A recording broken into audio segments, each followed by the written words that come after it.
sou Juliana Franco e neste módulo nós iremos abordar o tema Entendimento sobre a pandemia por Covid-19.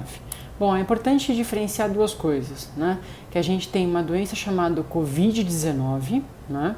E a gente tem um vírus que leva à doença Covid-19, que a gente chama de SARS-CoV-2 ou, de novo, coronavírus, né?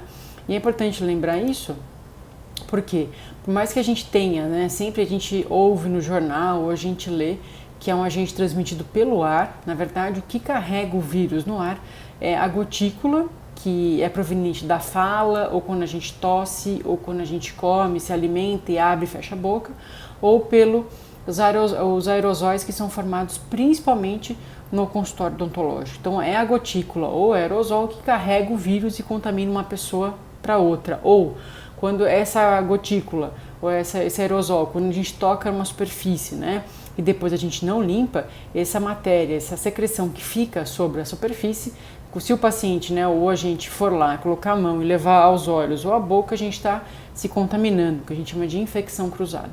Mas o mais importante sobre a pandemia é, claro, esse poder de disseminação do vírus, mas entender que a saliva, ela tem o vírus, né, o novo coronavírus ou o SARS-CoV-2, e que isso torna muito importante a relação da odontologia, procedimento odontológico com infecções, por conta desse grau de disseminação que a gente tem, e se a gente pensar bem na nossa profissão, é o consultório odontológico propriamente dito.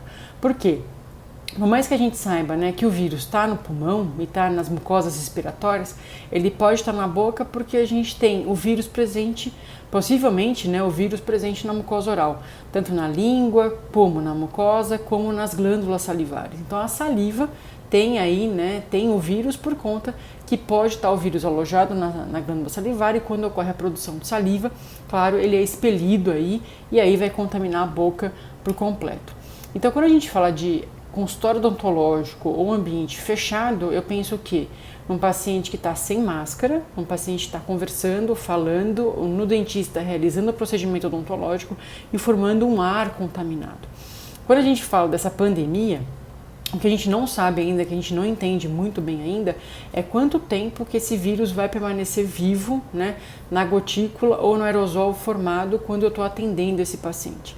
Então, a literatura já mostra, né, que no ambiente ele pode permanecer até 3 horas, né, presente aí nesse ar que o paciente contaminado, o agente, né, fez o aerosol e manteve aí esse ambiente contaminado. E na superfície pode ser de 5 a 6 horas presente, por isso que é importante depois do procedimento a gente dar esse tempo de espera para esse ar, né, para a gotícula e para o aerosol sedimentar e depois que a gente faça a desinfecção da superfície. Mas algo mais importante ainda é quando eu falo do procedimento odontológico. Por quê? Quando a gente atende o paciente ele faz o quê? Ele remove a máscara dele. Então ele fica o quê? Contaminando esse ambiente de forma muito frequente, né? E quando eu faço um procedimento odontológico, aí utilizando, por exemplo, caneta de autorrotação, ou usando seringa tríplice, né? Ou qualquer outro procedimento que faça, né, aquele famoso ar com pressão na boca do paciente, eu faço um procedimento que vai contaminar muito mais o ambiente, tá? Então é importante lembrar isso, odontologia, formação de gotícula aerosol e, claro, aí possivelmente um momento da infecção cruzada ou até um potencial, né, o consultório odontológico sendo um potencial aí meio que vai contaminar a gente, a equipe e os pacientes. Então, claro, a gente tem que se preocupar com isso. Porque o SARS-CoV-2, né, esse novo coronavírus, ele tem um alto poder de contágio. E um contágio exponencial, então um paciente contamina 2, que contamina 4, que contamina 16 e assim vai. Por isso que a gente tem um aumento do número de casos na população, por conta desse crescimento exponencial. E se eu penso no consultório odontológico, eu tenho que ter cuidados inerentes ao consultório para que esse não se torne aí um grande potencial de infecção para a gente, para a equipe e para o paciente, para a família do paciente, para toda a sociedade, tá? Mas o que mais me chama a atenção é que todo mundo fala, eu só vou atender o paciente que não tem sinal e sintoma, então não tem febre, não tem dor de garganta, não tem tosse, não tem dificuldade para respirar, né, não tem mal-estar geral. Mas eu tenho que lembrar o seguinte, que eu tenho uma grande percentagem da população que carrega o vírus, mas não tem sinal e sintoma nenhum, o que a gente chama de pacientes assintomáticos.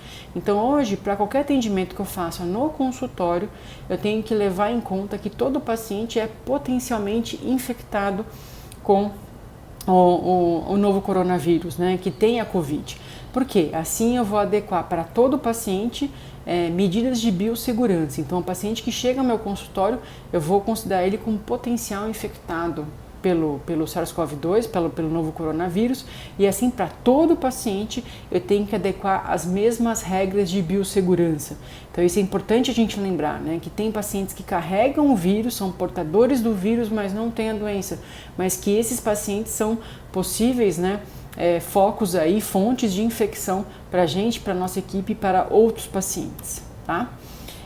Eu acho que esse módulo é para dizer a respeito da capacidade de infecção do vírus, que está presente nas gotículas e nos aerosóis, principalmente quando eu falo do consultório odontológico, e que eu tenho pacientes que são COVID positivo, tem sinal e sintoma, e eu tenho paciente que carrega o vírus, não tem sinal e sintoma, mas ele potencializa, ele é uma possível fonte de infecção para a gente e para outros pacientes. Então, sempre lembrar, a partir de hoje, todo paciente que chega ao consultório odontológico, ele é um possível foco de infecção, uma possível